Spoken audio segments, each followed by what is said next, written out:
Okay, good morning everybody. Thank you for joining us today. This is Heather with Earth Advantage, and today we are going to be doing a webinar for an hour and a half, Intro to ADUs with Cole Peterson. Cole is the owner of Accessory Dwelling Strategies Company. He manages and edits ADU accessorydwellings.org and teaches are all about ADUs for brokers here at Earth Advantage. Cole lives in an ADU he built in 2010, so he's got some good expertise and he's going to be sharing that with us today. So we're going to go ahead and get started. Please type any questions you have into the chat box, and I will be filtering those out for Cole and giving him a thumbs up when a question comes through that needs to be addressed. So thanks again for joining us, and we'll hand it over to Cole. Thanks, Heather. So yeah, as Heather mentioned, there's a chat box on the right there, on the right-hand side of the screen, and that's probably going to be the best way to get questions answered because all lines are muted. We might be able to unmute lines at one point, but when we do that in webinar, it tends to be a little bit of chaos. So it's probably better to simply type the questions in, and then Heather will read them out loud as we go through the presentation. So we're going to cover quite a bit of material in the next hour and a half, but not everything that, certainly not everything that I'm able to cover in like a 4-hour class that I teach here at Earth Advantage, which is a all about ADUs class for realtors, or the all-day class that I teach for homeowners. Each of those offer CEUs for realtors, 4 credits and 7 credits respectively. So if you're interested in learning more or getting what's called an ADU specialist designation, certainly consider signing up for one of those 2 more extensive classes. But this webinar should give a pretty good overview of the gist of what ADUs are. I would have put a poll together in advance to ascertain the answer to this question, but I didn't have the time, and I'm wondering where people are from. I'm going to assume that we have people from all across Oregon, with the dominance of people coming in from the Portland market, but so I'm going to kind of give a presentation, but that is generally applicable to ADUs, but I want to caveat that by saying that ADUs are really only taking off in a couple cities in the whole United States, in fact in the whole, all of North America, and those cities are Portland, Oregon and Vancouver, British Columbia. They are happening to some degree in Eugene, some degree in Ashland, and some degree in Bend, but they are not really taking off in the same way that they're taking off here in the Portland market, and we'll talk a little bit about why that is. So with that said, I've kind of started to I focus in a lot on the specifics of what's going on in this market, but I definitely have a strong interest in seeing ADUs take off everywhere, and I would love to see this class and real estate agents help be the agent through which ADU development starts to happen at a greater scale. Heather, hold on. Give me 1 second. Let's just do that now. So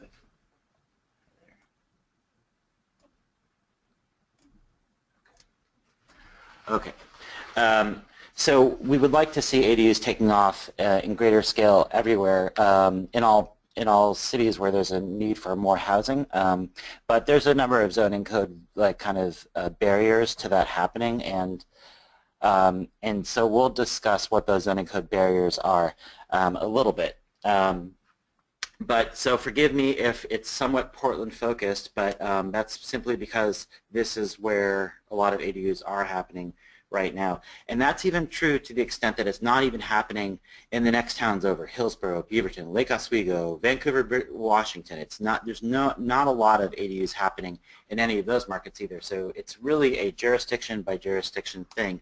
That's because planning, zoning codes and building codes are regulated at the municipal level. So that really filters out into the manifestation of how many ADUs are developed. And So I won't go off too more on that track right now, but just wanted to caveat this presentation with that information up front. So this is this initial picture here shows 4 different forms of ADUs. ADUs, what that stands for is Accessory Dwelling Unit.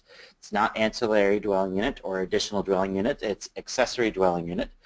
And in the upper left-hand corner, you see an image of a backyard cottage style ADU. In the upper right-hand corner, you see an image of a basement conversion ADU. In the lower left-hand corner, you see a above a garage ADU, or an ADU above a garage, and then you see a garage conversion ADU in the lower right. And in Portland, all these different structural forms are different ways that ADUs can be built. So you will see that in some cities, they might say they allow ADUs, but in fact, they only allow basement conversion ADUs. They would not allow a detached backyard cottage-style ADU. So that's one of these differences where the rules change when you go from one place to another. So these are all different ways that one could build an ADU. What is the definition of an ADU from a regulatory point of view? It is a secondary housing unit on a single-family lot, and a housing unit is defined by a place that has sleeping, cooking, and bathroom accommodations, basically. And so if it doesn't have all 3 facets of that, it's not an accessory dwelling unit. For example, if you have what's called a detached bedroom, it could have everything you would imagine would be in a house except for the kitchen. And so you could have a bathroom, it could be a detached accessory structure that has a bathroom, a bedroom, separate entrance, and a separate heating system and all that, but that wouldn't be an ADU. It's only an ADU if it also has a kitchen. If you have it's pretty common to see finished basements that have a separate entrance. Sometimes they have a bar sink, and they have a bathroom, they have egress windows, and that looks a lot like an ADU, but it's actually not an ADU unless it was permitted as such. And this gets into some kind of slightly more technical information about the building code, but an ADU is by definition a unit that is independent from the primary unit, in that if the utilities were not paid for, let's say hypothetically, in the primary unit, in the main house, the ADU would still be able to operate effectively. In other words, if the electric company said, oh, the occupant of the primary unit isn't paying their bills, the basement unit would still get power because they're on an independent power source. And then furthermore, if it's a basement ADU, you also have to meet some other more stringent building codes that you wouldn't have to meet if it was just a finished basement space. For example, it has to be firewall separated. So it's fine if there's a fire in the basement and it passes up to the main house if it's all one house, but if it's a separate unit, they wouldn't want that to occur. That was a little bit tongue-in-cheek, but the idea is that it's an entirely separate unit. The other kind of guiding principle to help distinguish an ADU from another form of accessory structure or additional living space on a primary residence is that if the occupant of Unit A should never have to enter the Unit B in order for Unit A to operate well. And so it's the same, it's just, in order for Unit A's power to work or gas to work or water to work or sewer to work. So those 2 units have to be independently operable. Or at least that's how Portland's code works, and that's probably how a lot of codes work, I'm guessing, throughout the state.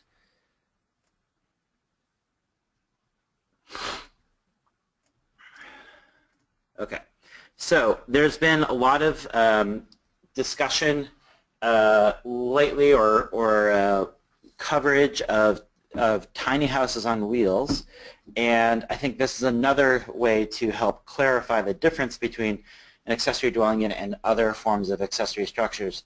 The media has done a great disservice, I believe, by kind of conflating tiny houses on wheels and ADUs, because they're extremely different things from every point of view, except for the fact that they're both smaller than average dwellings, ADUs and tiny houses. Tiny houses on wheels are not ADUs, and ADUs are not tiny houses on wheels. But it's possible that you could use the adjective tiny to describe an ADU.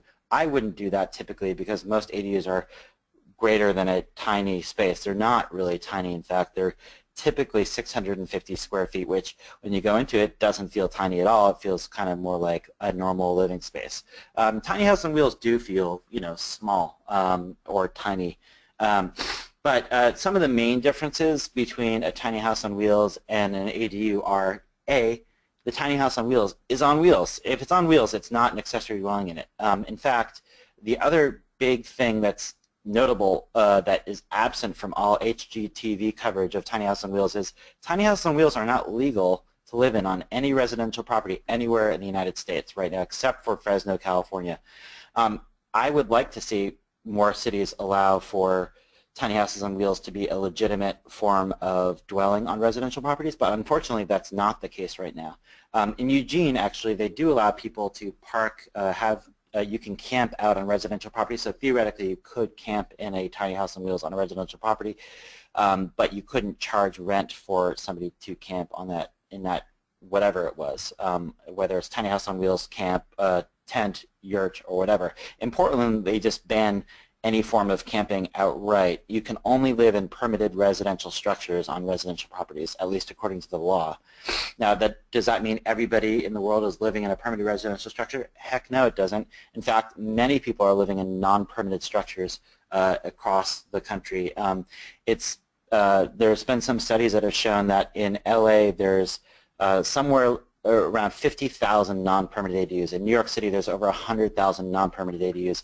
In fact, I'd say in every major city in the United States, there's on the order of tens of thousands, if not hundreds of thousands, of non-permitted ADU-like spaces. And that's largely because there is a huge demand for affordable housing and simply no legal way or simple way to create it. So people are providing the supply to meet the demand with or without the consent of the city. So it's really in the city's interest to have a good regulation for development of legal permitted ADUs, but unfortunately most cities are way behind where they need to be with regard to those regulations, and that's what we'll talk about a little bit today. So tiny house on wheels are not, you cannot insure them easily, you cannot legally live in them on residential properties. You cannot finance them easily. And they're typically 100 to 200 square feet. So this isn't a tiny house on wheels presentation per se, but there's so much coverage of tiny house on wheels that I just want to say that while I'm a fan of them, they are not really in the same category in my mind as an accessory dwelling unit.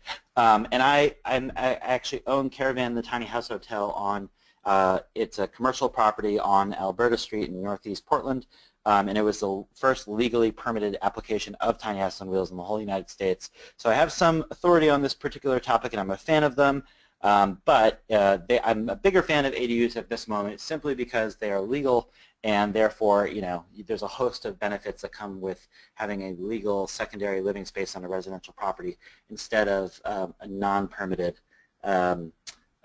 dwelling space on a residential property, which is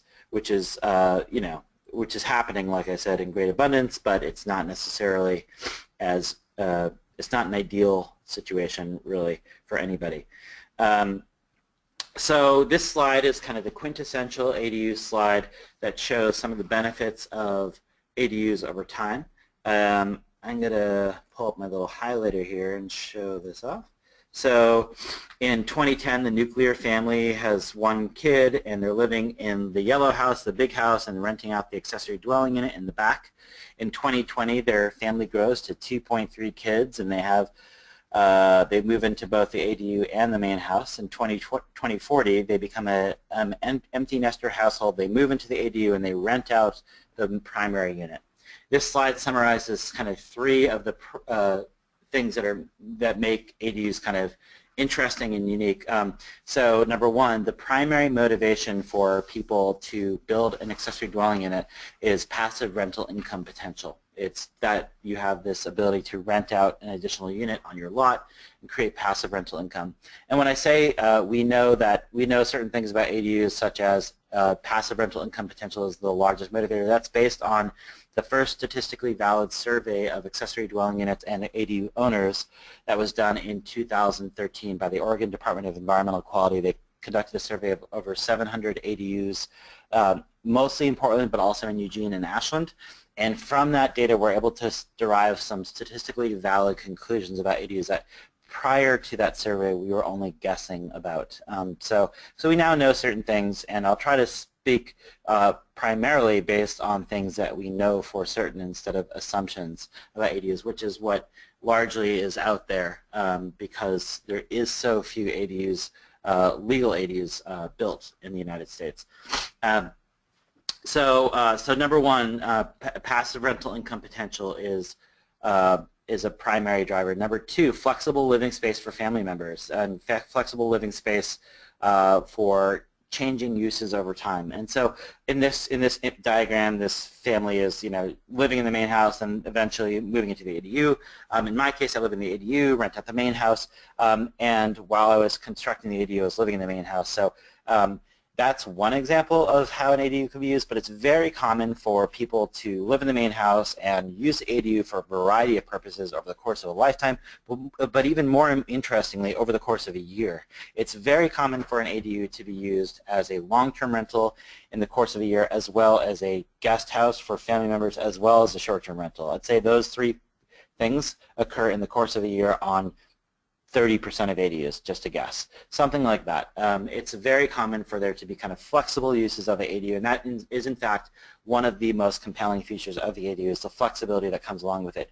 Yes, you can use it as a guest room just like you could use a guest room in your house, but they have their own kitchen, they can do their own thing, and that's very appealing, and that means it can be used as an independent unit, but you might want to use it for a family who's moving into town or something like that, or maybe a family member who's coming in to look after your kid. That's a pretty common scenario where a couple has a young baby and then their parent helps fund the construction of the ADU, they move onto the property and help rear the kid. So that's, there's a lot of flexibility that comes in with ADUs. Another kind of facet of ADUs that is really interesting is that this is not based on data here, but I'm going to just go with it. This family is living on this property for 30 years, and the average residency time of a given property in the United States is like 5 to 7 years. So this family is staying on this property for much longer than normal.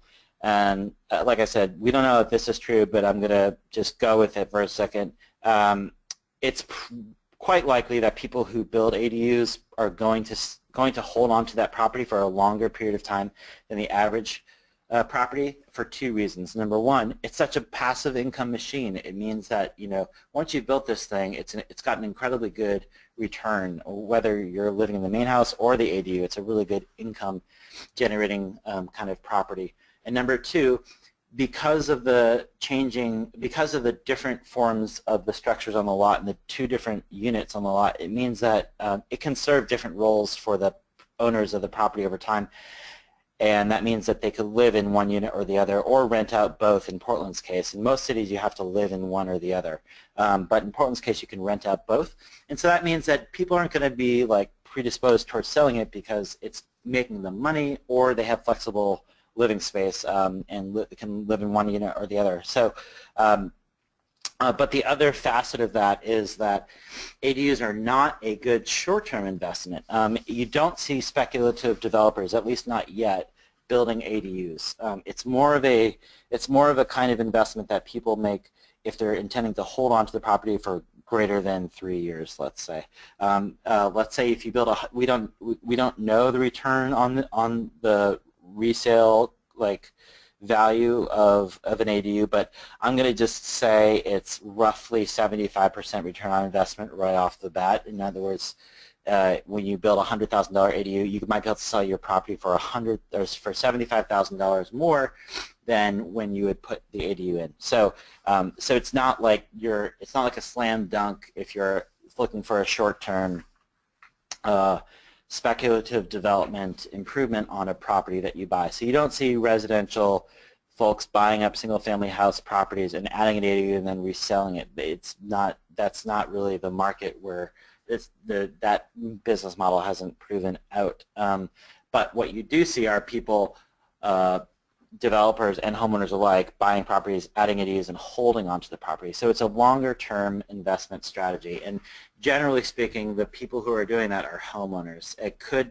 turn out that over time, their new business models might emerge for speculative ADU development, but right now that isn't the case. And that's kind of a unique and charming feature to ADUs. And the reason I'm spending some time on this is this means that the average ADU developer is an amateur homeowner developer and not a professional developer, which means that you, realtors, are the conduits for conveying this information to ADU owners or future potential ADU owner developers better than really anybody. So that's why we have this class for realtors, because the average homeowner is going to be putting on the land developer hat to become an ADU owner. And so that makes ADUs inherently kind of an interesting housing form in that it's not professional developers developing them.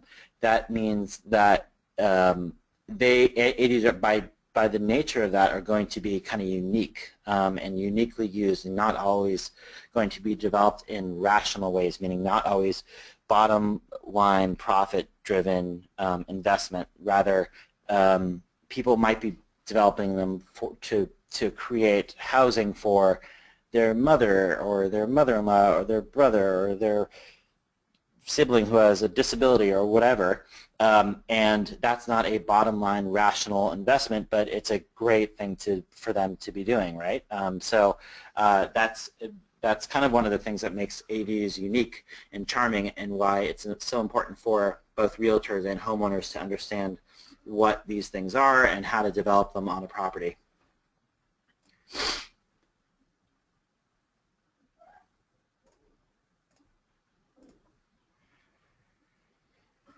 See if I can get rid of these circle things. Erase all drawings. Okay.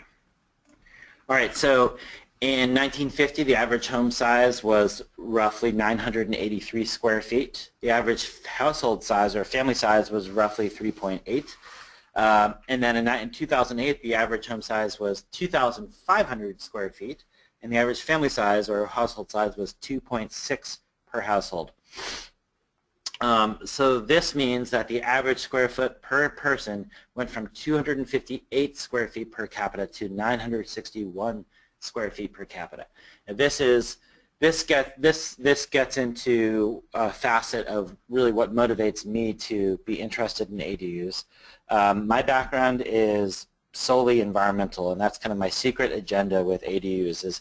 I think there's a whole host of good reasons why ADUs are great, but my secret agenda is that it turns out that the most important aspect of reducing an individual's carbon footprint or environmental footprint or energy footprint in their life, in the Northwest anyway, and probably throughout most of the United States, is simply the size of the space in which they dwell, and that's per capita. So any advancements that are made with regard to green building technologies, more solar panels, geothermal, better insulation, better air sealing, all go out the window as you increase the size of the footprint of the house. In other words, the most effective way to reduce an individual's carbon footprint is to reduce the square foot of the size in which they live. So going from 258 square feet per capita to 961 square feet per capita is going in the wrong direction in terms of, from the Earth's point of view, in terms of making changes to improve both our energy efficiency and our conservation technologies in our homes.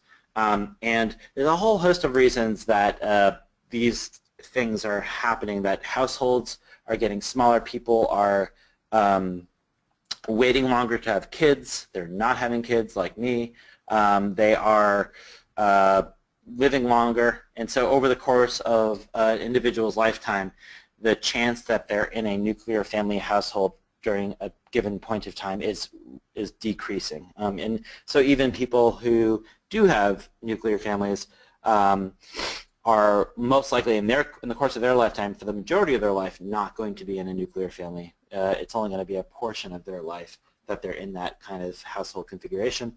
And then meanwhile, home sizes have just bloated considerably over time, and this unfortunately seems to be persisting. It seems to be hovering around like 23 to 2,500 square feet for the last 10 years or so, but that's far greater than it used to be, certainly. So that is one facet of what's going on. But then, another interesting dynamic at play here is that the three-quarters of the households, homes in the United States are single-family detached homes that are 3-bedroom, 4-bedroom homes, 23 to 2,500 square feet. According to U.S. Census data, it's 2,382 in 2010. And then there's some single-family attached homes like this. These are row houses and townhouses. We don't have too many of those in Oregon, but some cities have some of that. And then there's multifamily homes that are comprising some portion of the housing stock as well. In cities, that's going to be this proportion is going to be greater. For example, in Portland, a lot of the anticipated development is going to be in the form of multifamily housing. Then if you take the household demographic demand, which is a term that kind of is meant to describe what people are actually seeking for in homes. 1/4 of the population, roughly, are nuclear families with 2.6 kids, and then you see most of the population, roughly 3/4 or 2/3 to 3/4 of the population, are not in nuclear family type households, i.e. they're single people with children, married couples living together without kids, that's me, unrelated people living together, and single people living alone. In fact, single people living alone is now 1/3 of the population. So there's a huge kind of shift that's occurred over time where that demographic has kind of taken a stronghold nationally throughout Oregon and certainly locally in Portland. Yet we have this housing stock that is growing in size. The homes themselves are growing in size, and they're not really responding to the demographic changes in the United States. In fact, they're going the opposite direction of where they need to be going to meet these demands. If you go to Milwaukee, Oregon, next door to Portland, the same trend persists. We have married couples with families living in homes, and then 2/3 of the population here are not nuclear family households. And then we're going to look at Oregon here in 1960. The average household size was, or I should say, 1- and 2-person households comprised 47% of the population, and 53% of the population were living in 3+ person households. So it was slightly dominated by 3+ person households in 1960, but if we flip through the decades here, you can see how this trend has changed and is changing. So we're going to go from 1960 to 1970 to 1980 to 1990 to 2000 to 2010. So this trend is continuing, and that's largely because of these demographic variables related to longer lifetimes, waiting later till you get married, waiting longer till you have kids, and other variables that come into play that reduce the size of the average household. And if you look in Portland, that same trend is true. 1/3 of the households, a nice, clean, even split of 1/3 are 3+ person households, and 2/3 are 1- and 2-person households. And then if you contrast that, what I will say demand, household demographic demand, against the supply of housing, you see that 11% of the housing units in Portland are less than 1,000 square feet. 89% are greater than 1,000 square feet, which means that 2/3 of the population are suckers, they're fools, because they are being forced into purchasing properties that are far greater than what they need in size, far more expensive than what they would want to pay, far bigger mortgages than they can necessarily qualify for, far more cleaning than they would really want to do in an ideal world, and certainly far more heating and cooling than the Earth would prefer, simply because that's the housing stock that's available for those 2/3 of the population, those fools. So it's a really unfortunate mismatch that's occurring, and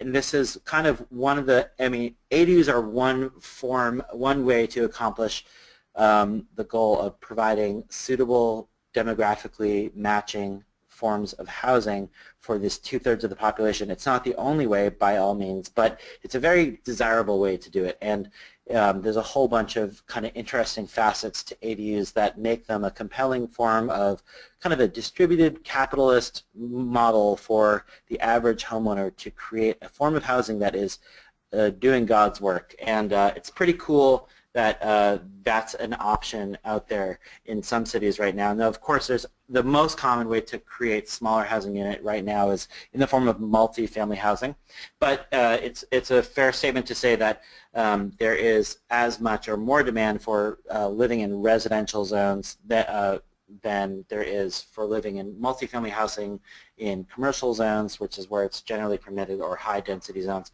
So I think multifamily housing is going to play a very important part of the kind of housing solution in major cities in the United States, but there is a very substantial kind of mismatch in housing, and anything that anybody can do to create more smaller units in cities where there's increasing housing affordability issues, namely in the form of increased housing prices or lower vacancy rates. There's many ways in which we need to create more smaller housing units, and this is one way that homeowners can create smaller housing units to help bridge this very significant gap that is not going away anytime soon. In Portland, 70% of the land in Portland is zoned residential, which means, more or less single-family houses. So 70% of, the biggest city in Oregon, in the center of a metropolitan region, is single-family residential zoning. It's kind of ridiculous. It means that most of this city is basically mandated to be low density through the zoning code, and this is the case in every city in the United States. It's dominated by single-family residential zoning, and there's a whole sordid history to this single-family residential zoning, but there needs to be ways to kind of hack this system to either change zoning, trends or zoning designations like this, or to create ways to build in more smaller housing to meet this huge demographic demand that we have. In Portland, as I'm sure most people have heard about, there's been tremendous affordable housing issues going on recently, and this is really the case in most cities in the United States at this point. It's not just Portland. Pretty much every city is experiencing this right now. And zoning is really a big actor in kind of causing this mismatch between housing supply and housing demand. So one way to currently hack that system is to build ADUs, because that is going to be building this housing form that is small, meeting this huge demographic demand for 1- and 2-person households within the confines of where additional housing is allowed at this point. So that is how Portland looks, and Seattle, 65% residential zoning, and I'm sure most cities are mostly residential zoning.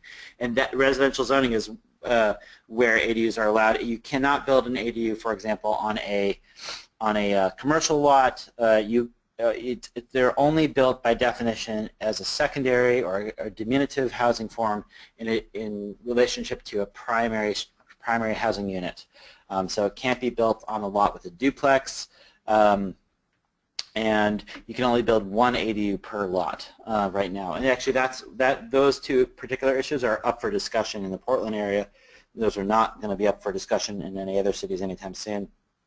But Vancouver, British Columbia, for example, allows a basement ADU and a detached ADU in the backyard. So that's definitely something that Portland is looking at as a result of this recent, affordable housing crisis that we are in the midst of right now. Okay, so the SDC fees. Now this might be called something else in different cities. It might be called development fees. There's the permit fees for development, and then there's the system development charges. Those are two different things. We still have permit fees for ADU development. Those permit fees might be anywhere from $1,500 to like $10,000, depending on the scope of the job that's being that's going through the permitting process. But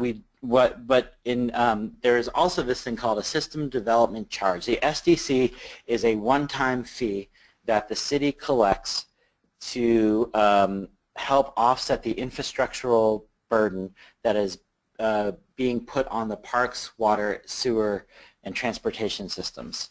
And the city collects those fees and helps maintain these various systems on behalf of all the residents of Portland. And it's a good system. It's basically a one-time tax that any developer must pay when they're adding a new housing unit in the city of Portland. And most cities have something like this. Not every city does, but most cities do. It's a reasonable thing. However, so the SDC for a new housing unit, a single-family house, would be like $25,000 to $30,000. For an ADU, it was like $8,000 to $12,000. And that SDC was definitely like expensive proportionally to the additional, to the size of these ADUs that were being built, as well as not taking into account that the fact that an ADU doesn't increase the allowable density of a lot by definition. So you can't in Portland you're capped at a family plus 5 unrelated individuals, which means like a family plus 5 heads. And when you add an ADU to a property, unlike a duplex, you cannot. It doesn't increase your allowable density. In other words, you could still, once you add an ADU, you still are capped at a family plus 5 unrelated individuals, whereas if you add a duplex, that entitles you to have an entirely separate family plus 5 unrelated individuals, so you could have 2 families plus 10 people respectively on that same property if you had a duplex. So that's kind of the difference between a duplex, or sorry, a multifamily or a duplex or a triplex and an ADU. Anyway, so the SDC waiver was a political decision that the city council, 5 elected officials, made in 2010. They said, you know what, we've been hovering at like 30 ADUs per year for the last 10 years. We really like these things, but clearly people are not building them to any extent. So let's see what we can do. It's in the Great Recession here. We want to see some construction happening. We want more small and affordable housing happening. So let's see what happens if we waive this SDC fee for a few years. They waived it in 2010, and lo and behold, the rate of ADU development has started to grow kind of exponentially ever since that time in 2010. From 30 per year, now as of 2015 it was 363 permanent ADUs. That is 12 times more the number of ADUs that were being built in 2009. So I mean this SDC waiver has been extremely effective. In 2013, it was supposed to lapse. The city council said, "Whoa, this is incredible. Let's extend it again," and the rate increased again. And then in just about a month ago, the city council decided. In fact, today they're voting on, they're finalizing the resolution to extend it yet again for 2 more years. I'm not anticipating that SDC waiver is going to extend past 2018, but it has been extended to July 2018, which means homeowners or developers of ADUs must submit the completed permit set by July of 2018 in order to take advantage of this SDC waiver.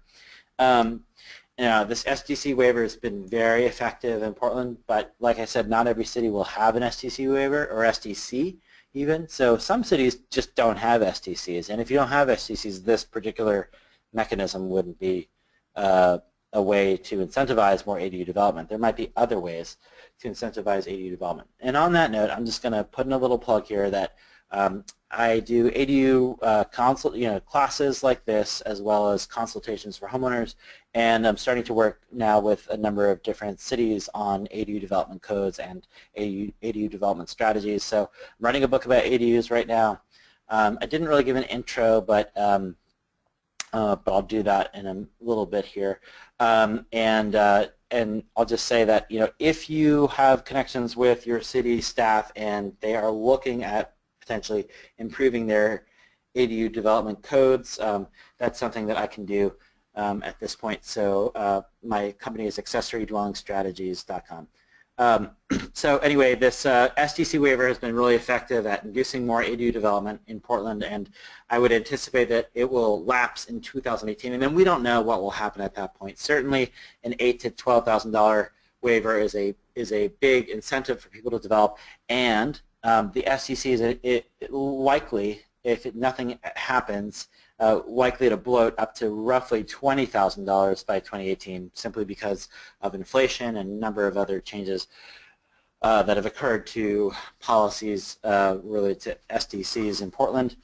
So that $20,000 fee would represent again, like a very large portion of the development cost of these small homes. That that could be as much as 20% of the development cost of an ADU. And unlike a normal single-family house where that SDC is absorbed by the developer as a cost of doing business and then simply passed along to the future homeowner or future home buyer of that property, an SDC is absorbed by the homeowner without the anticipation that they will get immediate return on that investment. Simply, they will get return on the investment, but it's going to take them quite a while to get that return. Unlike a developer who simply is building a property to sell it, so to speak. I'm going to see if there's any. Nope. Okay, I'm going to actually pull up the question thing here because I want to see. Yeah, cool. This is Heather. I don't see any questions in the question box, but I thought it might be a good time to open that up and see if anybody did have a question they could type in there that you could take a look at. Yeah.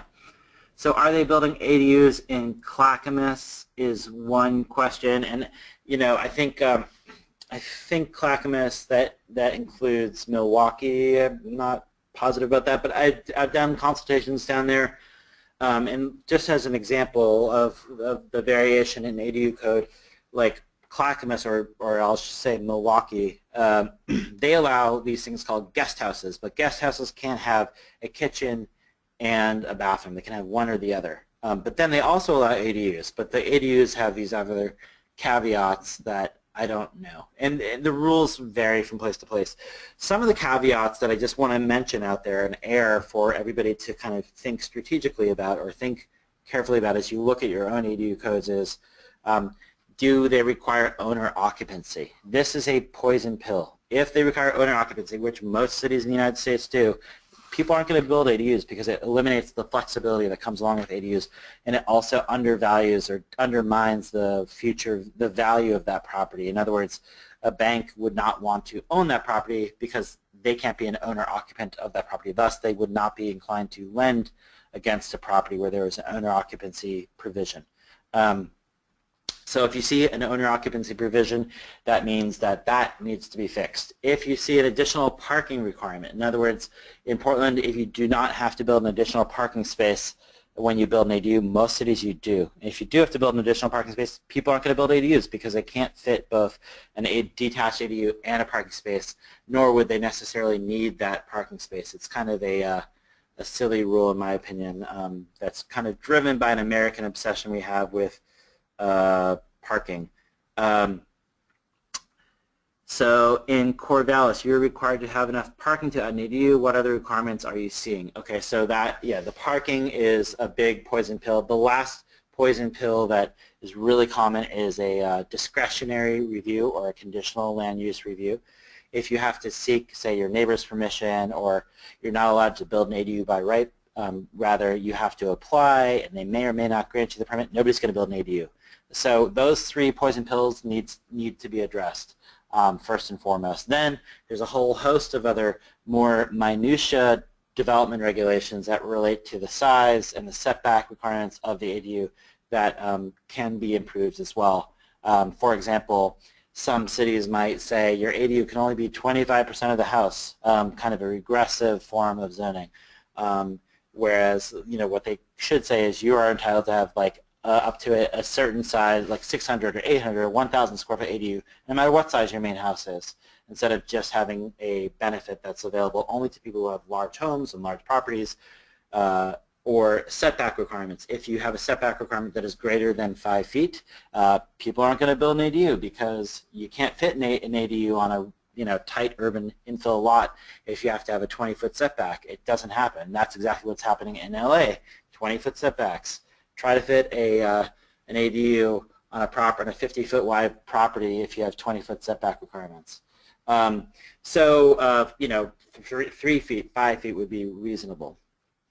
Jackson info and rules, don't know. You're going to have to look up the rules and regulations for your specific town. But Jackson County, these rules are going to be administered at the municipal level. So Jackson County is the county that has Ashland in it. So you'd have to look, if you lived in Ashland, you'd have to look up Ashland, not Jackson County. If you're in the unincorporated part of Jackson County or unincorporated part of a county, then you would have to look at the county codes. But typically, we're talking about cities here and towns. An ADU that can be built onto an existing home. Yes, so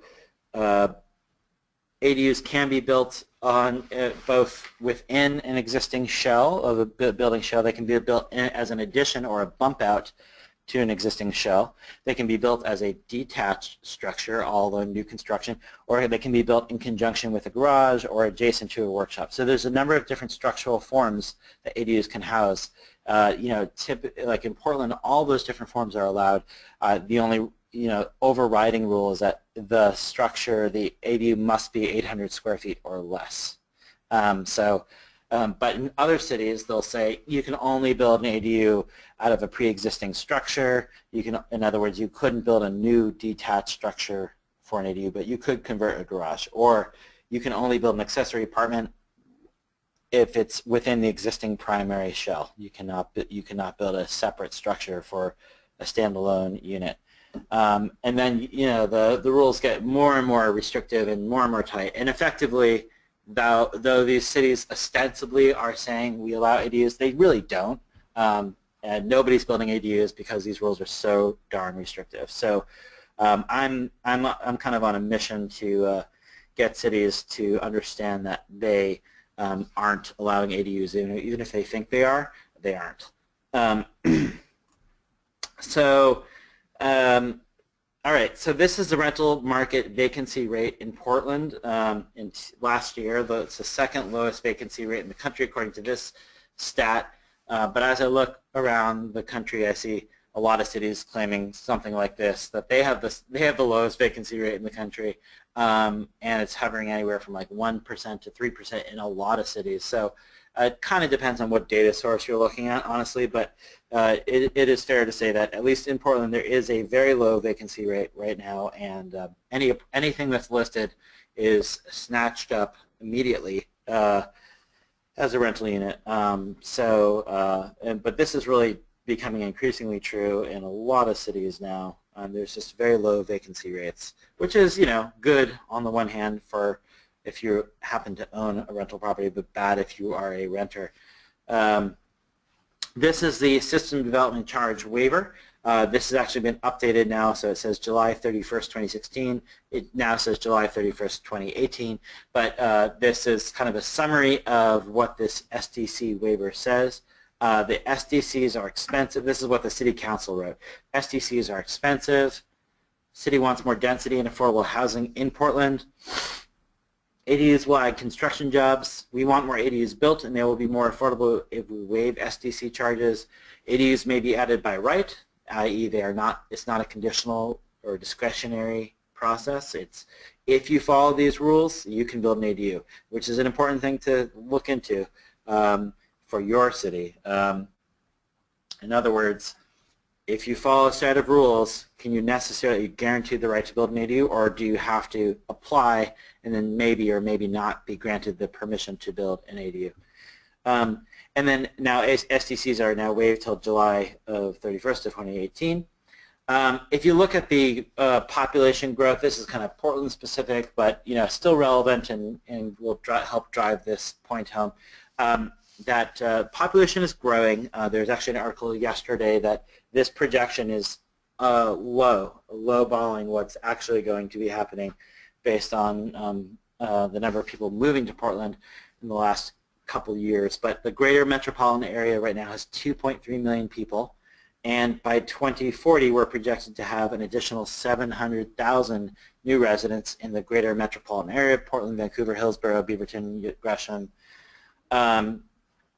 And that in Portland we're supposed to get an additional 250,000 new housing or residents by 2035, 20 years from now, and that is 120,000 new houses that we need to, or housing units that we need to accommodate that growth. And so you look at that, you go back to that map that we had of Portland, and you say, how are we going to fit 120,000 new housing units in the city that's already built out? And it becomes increasingly evident that at least some portion of the population is going to want to live in the residential zones, and that residential zone is built out right now, so we're kind of at our cap. So people are like, well, we'll just build a lot of multifamily, and that, yes, multifamily will play a big role in accommodating that population growth, but certainly there is a desire for some people to be able to live in residentially zoned areas and normal looking, smaller houses in residential zones.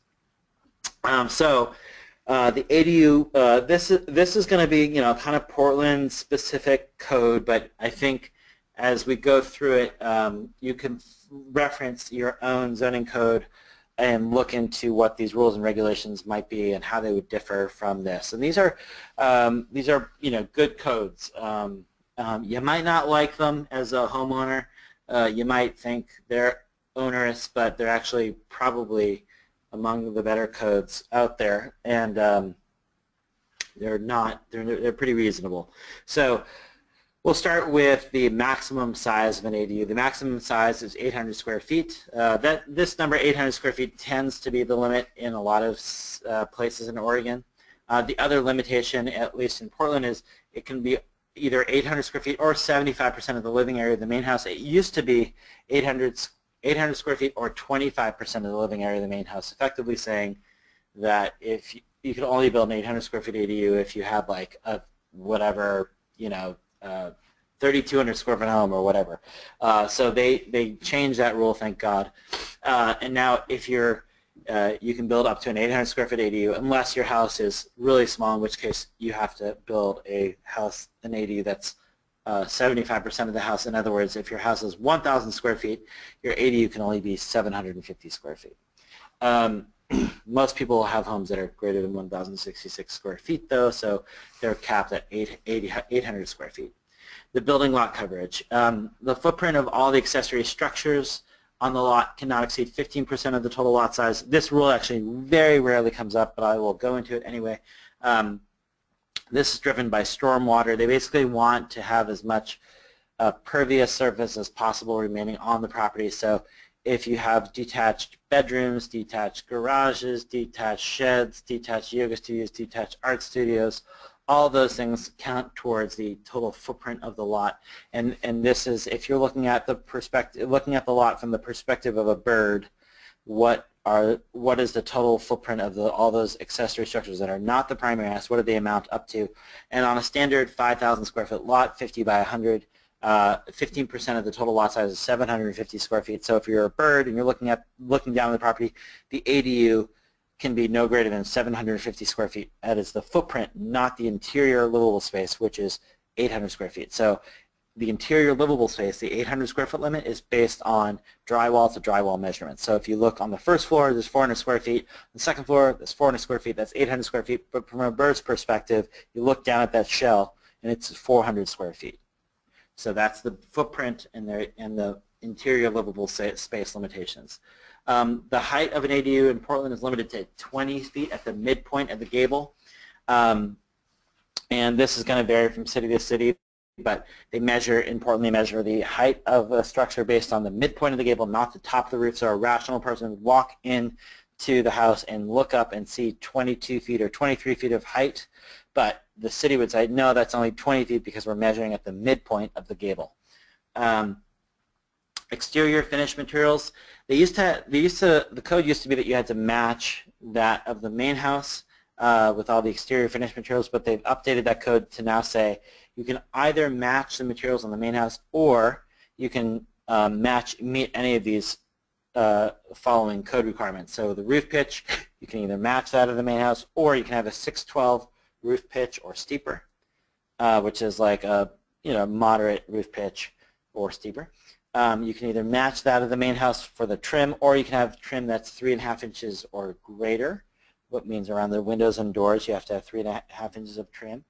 On the siding, you can either match that of the main house, or you can have siding that is 6 inches or less around the house, meaning hardy plank or cedar siding where the reveal between each layer of the siding is 6 inches or less.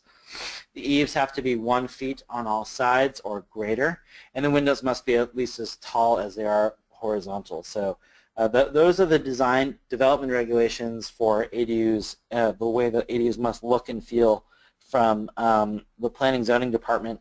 And all these codes, by the way, are part of the planning zoning aspect of things. Now, the building code requirements for ADUs, meaning the interior life safety / fire safety / structural integrity of the structure, are the same for ADUs as they are for any other structure that you could build. So there's no difference in the code requirements for egress windows and fire detectors and smoke detectors and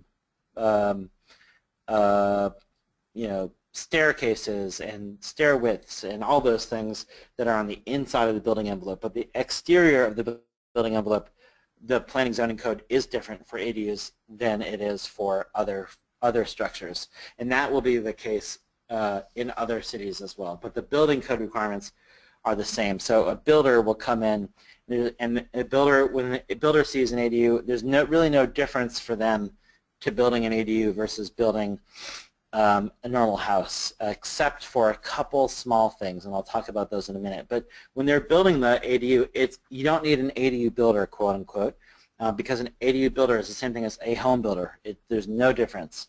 The only difference is that the access to their lot, to the rear of the lot where the ADUs are typically built, is constrained to some extent, which means that excavation could be more challenging, meaning an excavator might not be able to easily access the rear of the property because there's a house in the way. And number two, the utilities are connected to the main house in a couple ways, and I'll get more into that in a minute. But the connections don't go directly out to the street, rather they go they're connected to the utilities of the main house, and I'll talk about that. All right, so then moving on to the diagram on the left here, the average lot is 50 by 100 in Portland and a lot of cities. So this is 50 feet wide, 100 feet deep. Here's the sidewalk here, here's the street. The lot is measured typically roughly where the private property meets the beginning of the sidewalk. And in Portland, the ADUs must be 40 feet from the front of the property line or behind the main house. So if the main house is ganged up toward the front of the lot, you can simply put the ADU anywhere behind the main house. The nature of the ADU code is that the ADU, unlike a duplex, is supposed to be diminutive to or accessory to the primary dwelling. So that's the nature of the architectural form that we're referring to here. So they want it to be behind the main house or a certain setback from the property line. The parking in Portland, if you have an existing parking space, you have to retain a parking space, but you do not have to add a new parking space if you had to add a new parking space, people would not build ADUs here, and that's a, like I said, that's a code that you should be looking at in your city and wondering whether that code is really a good idea. It's prioritizing parking over affordable housing, if you want to put it bluntly. So look at that code and see if you can get rid of it, but it's going to be a challenge because people are obsessed with their parking. Height. So we talked about, oh, I didn't show this. So the ADU has to be 5 feet from the side property line and 5 feet from the rear property line. And so that's a general planning zoning rule that's intended for protection of light and air privacy for neighbors. So they wouldn't want you to build right up to the property line if you're building this 20-foot, 2-story structure. But the new code says that in Portland is that if your ADU is only 1 story, i.e. 15 feet high or less, you don't have to have any design matching requirements. So it can have any structural or any design form that you want. It doesn't have to look like the main house. And furthermore, if it's less than 15 feet high and if it's less than 24 feet long by 24 feet wide, meaning it's less than 24 feet on both sides, so it's 576 square feet or less necessarily, you can actually build up to the setback. And this has been the rule for garages for a long time, forever, but they recently said, you know what, we shouldn't just entitle garages to be built up to the setback. Let's also make housing that can be built up to the setback as well, which is this is a big deal in that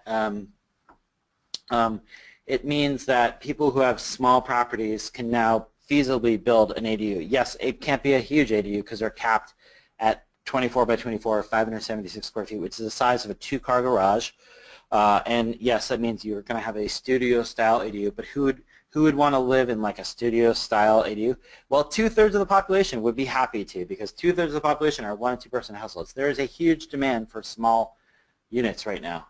So this is a very cool code in that it says, even if you have a small property, we will basically work with you so that you can build an ADU on your property. In this case, if you do build an ADU up to the setback, your eaves and your gutters must fall within your property. So effectively, that means your foundation has to be set in like 2 feet from the property line so that you can accommodate a 1-foot eave and a 6-inch gutter, let's say. It also means that you'll retain some access to the perimeter of your structure to be able to do maintenance and upkeep of your structure over time. Now these codes, as I mentioned, are going to be different from city to city, but let's look at some questions. I don't see any more questions, but if you do have any questions, just go ahead and throw them in there and we'll take a look at those. And if you want, you can look up your ADU codes while we're on this phone call and type, ask questions about the ADU codes that you found. You might find that it's difficult to find the ADU codes in your city, and that's yet another thing that I would work with the city to improve, because it's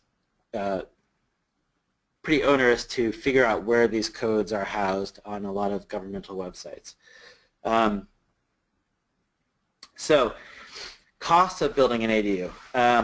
The cost of an ADU can vary significantly, but I'm going to just make a couple generalizations. So based on that 2013 survey, the average cost per square foot for a detached unit was $145, and the average cost for a basement ADU, when we say attached ADUs, it was mostly basement ADUs that we were looking at, was $65 a square foot.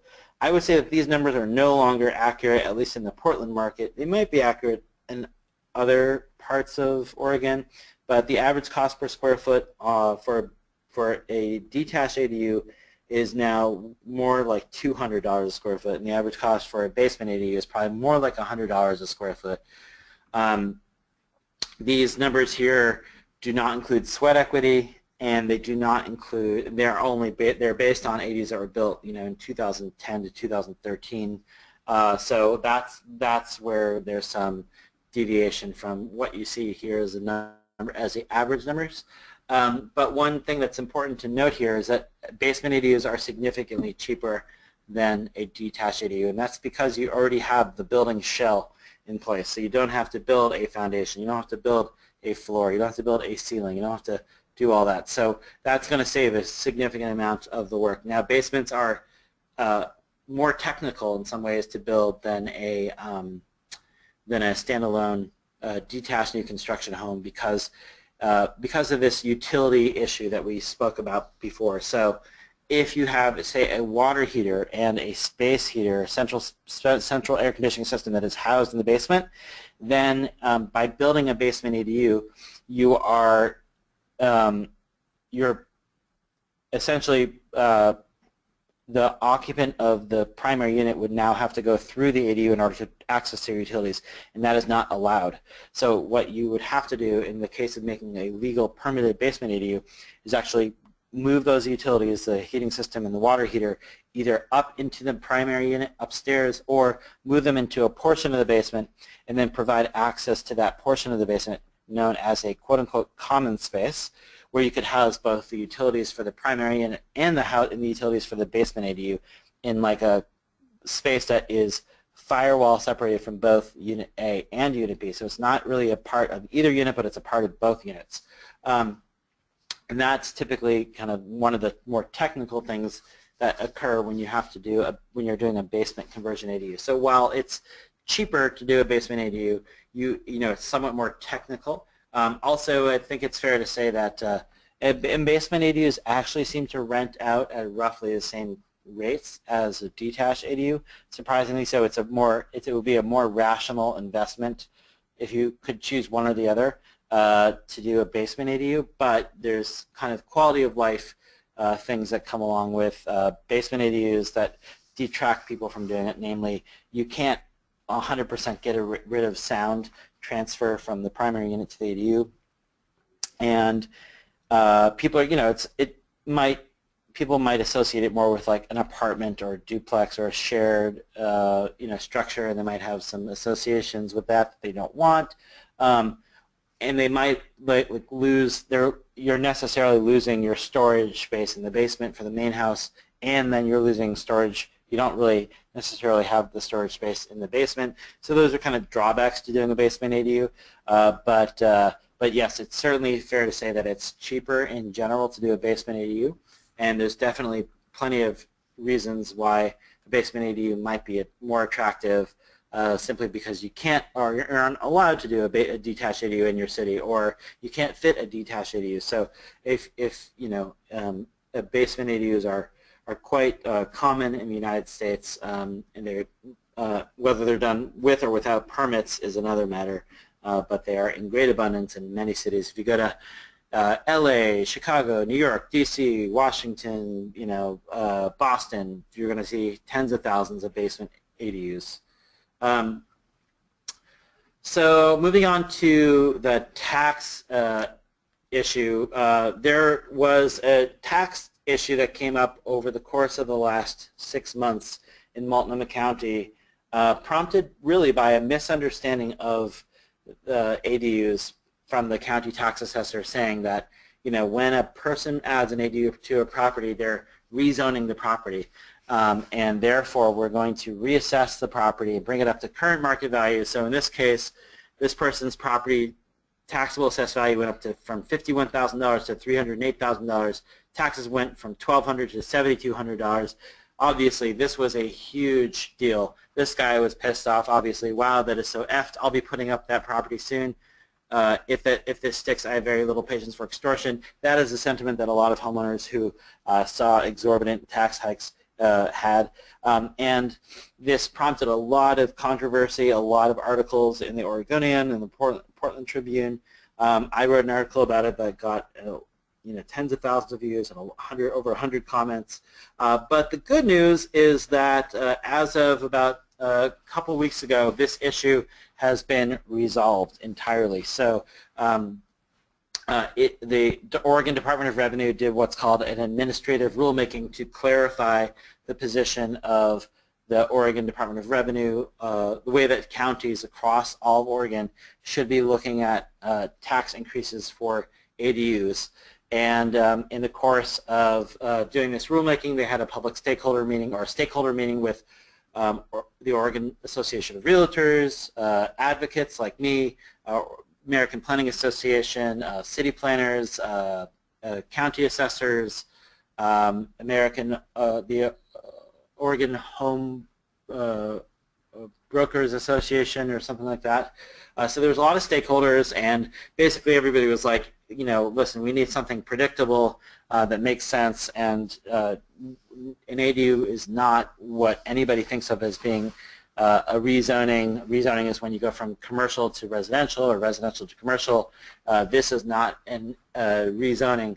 And so ultimately the Oregon Department of Revenue came out with a rule that says ADUs will not trigger a reassessment of the property.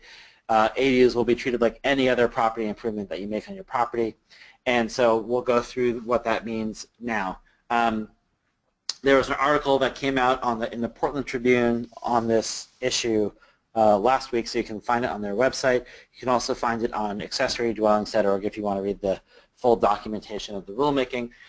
But as a result of that, the Multnomah County Office of Taxation and Assessment has gone ahead and indicated that they're going to be refunding all of the homeowners whose property taxes went up. So it's been a total victory from my vantage in terms of getting just treatment for affected homeowners and ensuring that the property tax increases as a result of ADUs would not be exorbitant. So that said, the tax increase for any development on your property is real, and it shouldn't be ignored.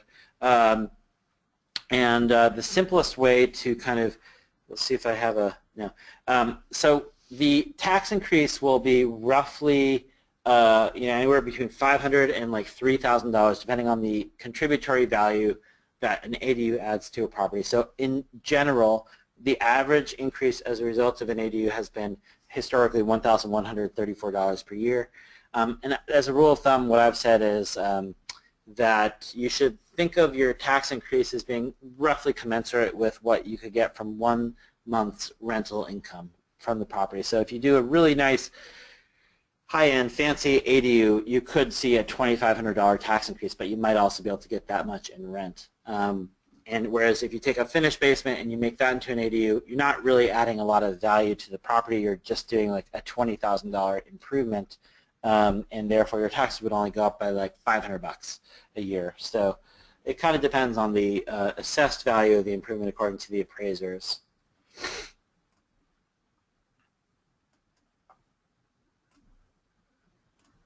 All right, so the numbers for building an accessory dwelling unit are quite high, and I just want to say that there are alternatives for people.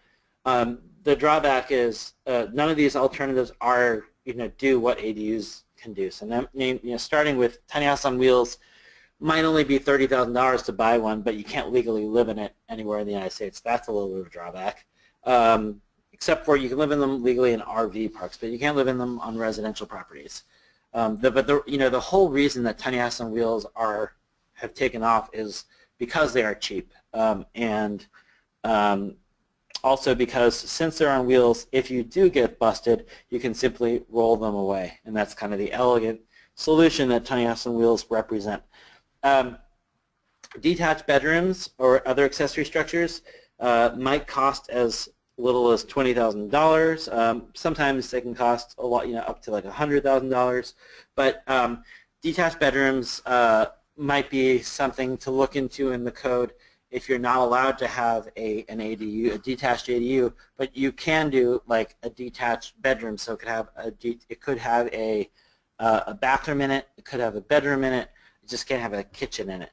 And the way that you can get around that loophole is you can legally. The only thing you can't legally have is a kitchen sink and a stove connection. So you can legally have a hot plate, you can legally have a microwave, you can legally have a toaster, you can legally have a mini fridge. So those are all different ways to like effectively have what it would be function like a detached ADU, but wouldn't be classified as one according to the zoning code. And so that might be a loophole to take advantage of. But that said, anytime you add plumbing to this accessory structure, it's going to start creeping up into the same cost range as an ADU anyway. So from a cost point of view, you're not saving anything by not calling it an ADU.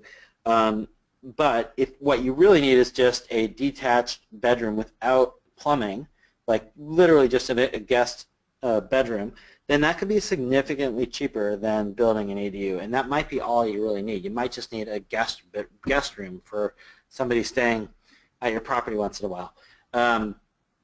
Structures that are less than 200 square feet, which are not habitable, meaning the only applications where this would be, according to the code anyway, would be for structures that are intended for storage or for play space. So it's not really for offices or for bedrooms or for ADUs, but structures that are less than 200 square feet, such as this yurt down here, don't even require permits. And that's going to vary from city to city, but generally speaking, it's going to be that code that says if it's less than 200 square feet and you're not using it for living space in any way, then you don't need permits for it. You do need permits for the building services such as the electrical,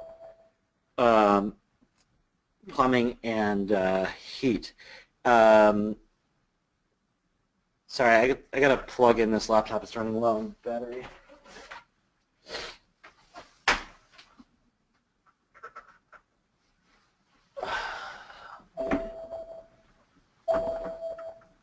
Hey, Heather.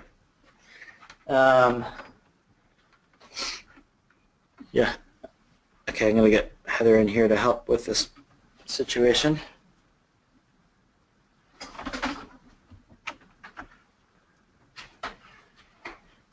Give us 1 minute here. I'm going to put this on mute.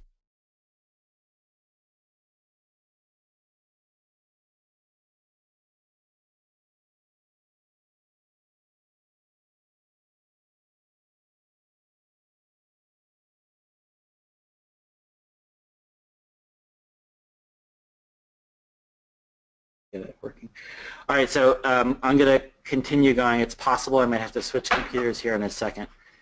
So if that happens, we'll take a quick, like a 5-minute break, and then we'll continue on.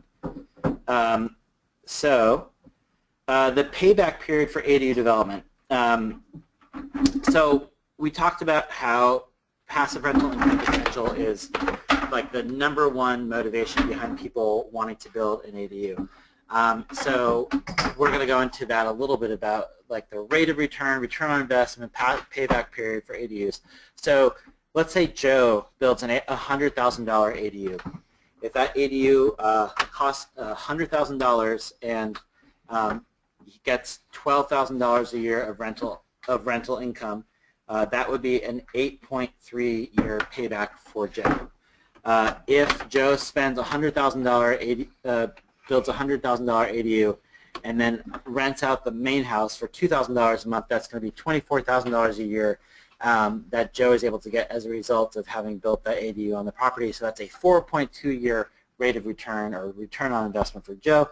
And then Joe still builds a $100,000 ADU. Now he's renting out the main house and the ADU. That's $36,000 a year of income. That's 2.7-year return for him, except now Joe doesn't have a place to live, so that's kind of a bummer for Joe. But in any of these situations, you can see that the return is pretty darn good for Joe. And this is really, what it comes down to, this is really what's motivating people to develop these properties. So this is admittedly a very simple method for determining the return on investment. So it doesn't account for things like the loan interest rate or the tax increases or the utility costs of building an ADU on a property. But it does kind of allude to some of the benefits that, or some of the kind of things that the main reasons why people are building an ADU. And those other costs are not that significant, all things considered. So the tax increase could be, substantial.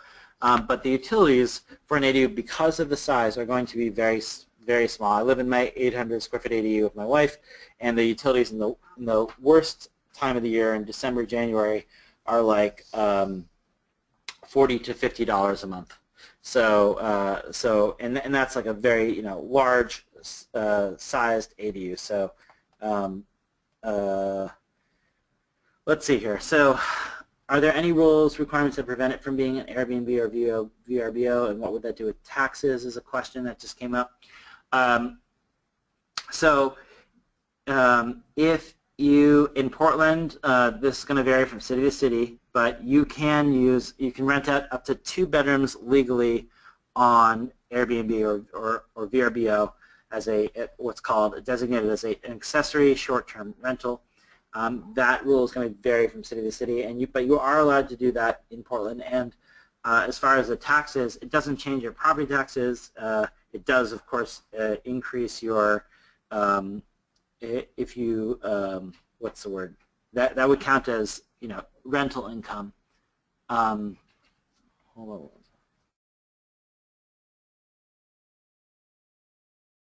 I can let me just. Okay, good. We're back in action here.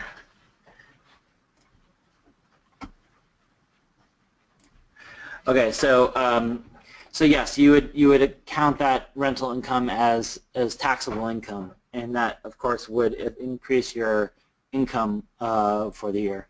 But as far as other property tax implications, there wouldn't be any additional property tax implications of using it as an Airbnb. Now that rule is going to vary from place to place. For example, a lot of cities would say that you cannot rent out any unit on any residential property under any situation as a short-term rental, and that is a rental that is less than 31 days. But that's kind of an evolving topic, as you might imagine.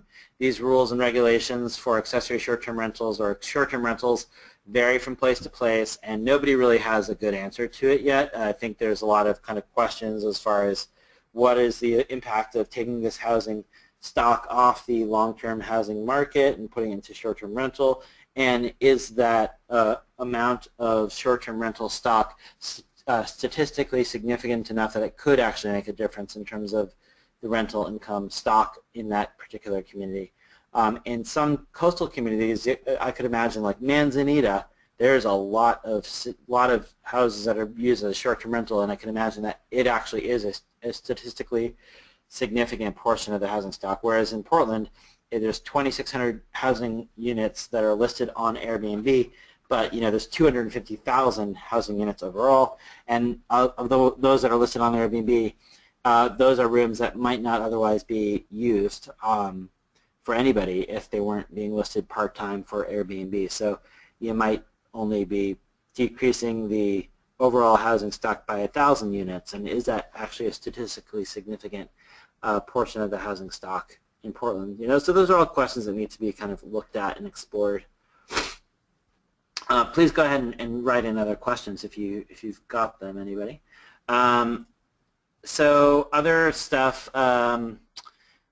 I mentioned that I built an ADU in 2010. I also run the citywide ADU tour, and we're thinking about running that again in September 18th of this coming year. It's not definitive yet, but if we do run it, it's going to be we'll be posting all that information onto accessorydwellings.org, which is a website that I run with a couple of colleagues that's intended to be kind of a one-stop shop for all ADU-related information. I'm just going to show a couple things here.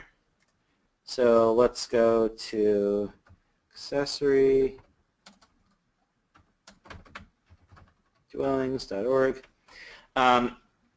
Accessorydwellings.org is a very good resource to utilize to kind of to show. The intent was really to show like projects that were constructed, and so it's not like hypothetical projects. It's actually real projects that were built. So you can go to any one of the projects that are listed, and there's like now like 75 or something, and it lists things like who the builder was and what the owner is, who the owner was, and how much it cost to build the thing, and we have some examples from Ashland, some examples from Eugene, but most are from Portland. And it goes through a profile and describes all the different facets of the development process and what are some issues that came up with planning and zoning as they went through the process, and it shows off all these great pictures. So it's a really good way to kind of ground truth people's conceptions about ADUs. In addition to having project profiles, which is kind of the main thrust of the website, we also have a whole number of different articles such as how much will it cost? This is always what people want to know about. How much do these things cost? Well, as you can see here, the range can be $9,000 to $300,000. So that's not a very useful range, but that's the reality. Attached ADUs, $3,500 to $200,000. I mean, the best we can do is kind of convey what these different, some of these variables are for people so they can start to get a handle on it. I like to give kind of a general estimate that in Portland, an 800 square foot ADU is going to cost roughly $200 a square foot. If you're building a 400 square foot ADU, it's going to cost even more.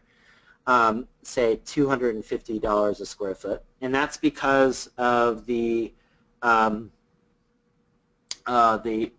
building costs per square foot go up as you decrease in size because of all the fixed costs associated with development. In other words, a kitchen, no matter how big of an ADU you build, is going to cost, or no matter how big of a structure you build, is going to cost $10,000 roughly, right? So if you build a 4,000 square foot home or a 200 square foot home, you're still going to be paying that fixed cost, and that same fixed cost applies to the electric connection, which costs $2,000, and the bathrooms, which cost $10,000. So as you go smaller and smaller, your cost is going to go up.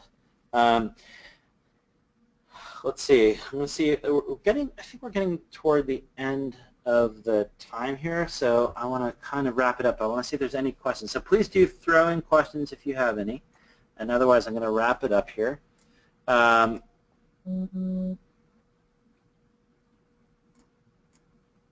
The final slide here is just kind of showing some of the upcoming events and resources. So next week I'm going to be teaching a class through Earth Advantage that's in person. It's 4 hours long, so we'll go into this and a lot more in terms of the market trends, and that's an ADU class for brokers or realtors. And then I do this ADU class for homeowners that's 7 CEUs for realtors if you want that. That includes a site visit to 3 ADUs, 2 under construction and 1 finished. The next one is on June 25th. I teach that every 6 weeks or so. I do ongoing site one-on-one fee consultations. So that's a 2-hour site visit for people in the Portland area for $150. The ADU book, I'm writing an ADU book right now that'll probably be out sometime by the end of the summer, I'm hoping, and that's going to be probably the most authoritative book on this topic, or I know it will be because there aren't any other books on this topic really. There is actually one book called In-Laws, Outlaws, and Granny Flats. It's a great coffee table book. Mine is going to be a little bit more wonky, I think, than that one. But that one's a great book if you're looking for a gift for somebody who is thinking about building an ADU on a property that you sell them or help them buy. I mentioned that accessorydwellings.org is a really good resource for finding information about ADUs. pdxadu.blogspot.com is my personal ADU blog that I documented the whole design build process really thoroughly. And then I run this company now, Accessory Dwelling Strategies, which you can find out information about the services that I have there. And I think that, okay. I got a couple questions here that I'm going to answer, and then we will call it good. Oh wow, there's a whole bunch of questions. All right, so no question, primary age. primary and easy. Difference between tiny homes on wheels and ADUs is the former is private property, the latter is real property. Every realtor should know this. Okay, so yeah, that's a good distinction. So tiny houses on wheels are not added to their property tax roll because they're on wheels. It would be like having an RV on your property. The other one is just real property. Good distinction, Kurt. What about a garage conversion to an ADU? We covered that already, and I think that's it. Washington County, yeah, you're just going to have to look up the codes in Washington County. So I'm going to wrap it up there. Thank you so much for participating today, and please go to those resources if you want more information about ADUs. Thank you so much.